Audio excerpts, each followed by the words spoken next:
Nous parlons souvent de nos besoins.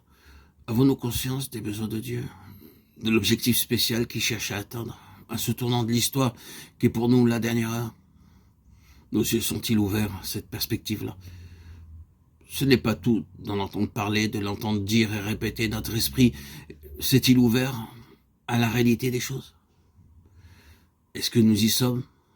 Participons-nous de ce mouvement de vie, de travailler chaque quelque chose dans ces derniers temps?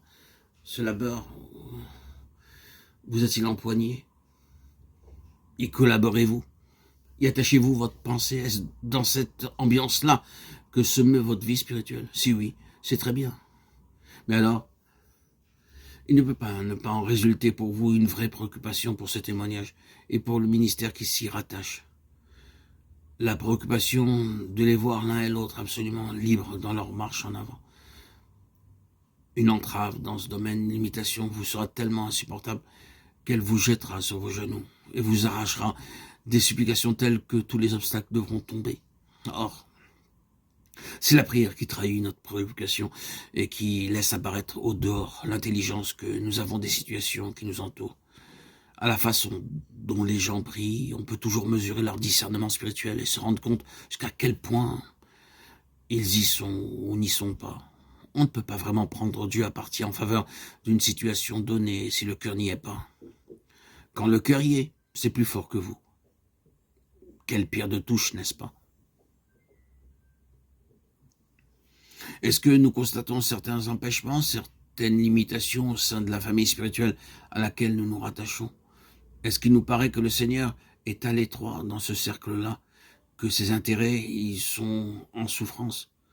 Le fond de notre pensée est-il que la cause de Dieu prendrait un nouvel essor si seulement certains problèmes pouvaient trouver leur solution? Supposons que Pierre, pour en revenir à Pierre, représente une personne quelconque ou une chose quelconque ayant de la valeur aux yeux de Dieu. Si seulement il pouvait être libéré, quelle délivrance pour le témoignage du Seigneur, et que de possibilités nouvelles pour le Seigneur lui-même.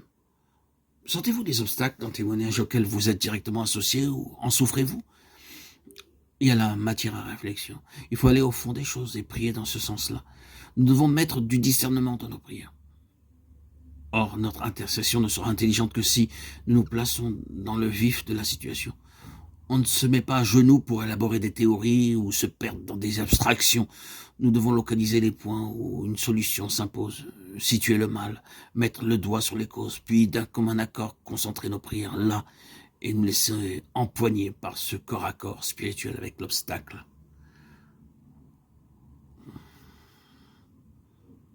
Vous pensez peut-être que nous vous convions à quelque chose de laborieux et de tendu.